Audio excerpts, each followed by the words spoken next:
जिस नाम से बेइज्जती की गई उसी नाम को अपनी पहचान बना लिया। कॉकरोच पार्टी किसने बनाई, क्यों बनाई, कैसे बनाई, सारा बताता हूँ। कोर्ट में एक हियरिंग चल रही थी फेक डिग्रीज पर। तभी सीजीआई सूर्यकांत जी ने कोर्ट किया कि जो बेरोजगार युवा हैं, यंगस्टर्स हैं बेरोजगार, वो कॉकरोच की तरह होता है, नौकरी तो मिलती नहीं है। कुछ सोशल मीडिया एक्टिविस्ट बन जाते हैं, कोई मीडिया में चले जाते हैं और कुछ आरटीआई बन के हर एक को टारगेट करते हैं। हालांकि उन्होंने सफाई दी बाद में कि मैंने ये बात सिर्फ उन लोगों के लिए बोली थी जिन लोगों के पास फेक डिग्रीज। अब ये पार्टी किसने बनाई वो बाद में बताता हूं, लेकिन किन मुद्दों को उठाने के लिए बनाई गई उनमें से एक मुद्दा, एक कहानी ये थी प्रदीप सागवान की। 22 साल का एक राजस्थान के छोटे से गांव का लड़का 3 साल से एक छोटे से कमरे में अपनी 2 बहनों के साथ किराए पर रहता था। उसके परिवार ने सारी जमा पूंजी 8 से 11 लाख रुपए उन पर खर्च कर दी। घर बनने से भी रोक दिया। पापा ने कहा कि पहले तू कुछ बन जा, घर तो बाद में बन जाएगा। सारा कुछ कर दिया। इस बार जब उसने नीट का एग्जाम दिया, 3 मई को नीट का एग्जाम देने के बाद उसने अपने पापा को फोन लगाया और बोला, पापा इस बार आपका बेटा डॉक्टर बन जाएगा, 650 से ज्यादा मार्क्स आएंगे 720 में से,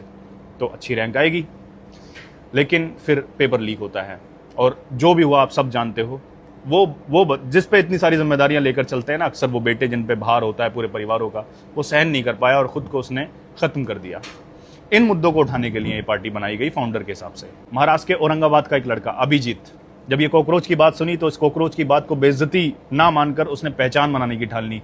एक ऑनलाइन पार्टी बना दी, कॉकरोच जनता पार्टी, और उसमें अनबिलीवेबल उसने कंडीशन डाली कि कौन कौन उसको ज्वाइन कर सकता है। उसमें फॉर्म डाला उसने कि आप, पहली कंडीशन ये है कि आप पढ़े लिखे बेरोजगार होने चाहिए, मतलब आपके पास डिग्री हो लेकिन आप बेरोजगार होने चाहिए। दूसरी, आप आलसी हो, मतलब आपको देश बदलने की आप में जुनून होना चाहिए लेकिन आप आलसी होने चाहिए।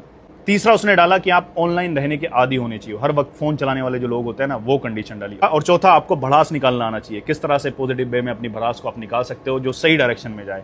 ये 4 चीजें अगर आपके अंदर हैं तो आप ये पार्टी ज्वाइन कर सकते हो। उसने बाकायदा गूगल फॉर्म एक्स पर अपलोड किया और उसका इतना बड़ा असर हुआ कि 2 दिन में ये अपने आप में एक बड़ी पार्टी, हालांकि कोई रजिस्टर्ड पॉलिटिकल पार्टी नहीं है, लेकिन किसी भी पॉलिटिकल पार्टी के इतने ज्यादा, पूरी दुनिया में इतने ज्यादा फॉलोअर्स नहीं है जितने उसने 2 दिन में बना लिए। पार्टी का मैनिफेस्टो क्या रखा है कि 50% रिजर्वेशन मिलना चाहिए वुमेन को कैबिनेट में। जो भी एमएलए या एमपी कोई भी डिफेक्टिव है तो उसको 20 साल से इलेक्शन के लिए बैन कर देना चाहिए। जो मीडिया, जो एंकर्स हैं, उनके अकाउंट का इन्वेस्टिगेशन होना चाहिए, और भी कई सारी कंडीशंस उन्होंने रखी। अब ये तो नहीं पता ये किस डायरेक्शन में जाएंगे, लेकिन इतनी बड़ी तादाद में सिर्फ 2 दिन में इतने सारे युवाओं का इस पार्टी से जुड़ना अपने आप में एक बहुत बड़ी बात है।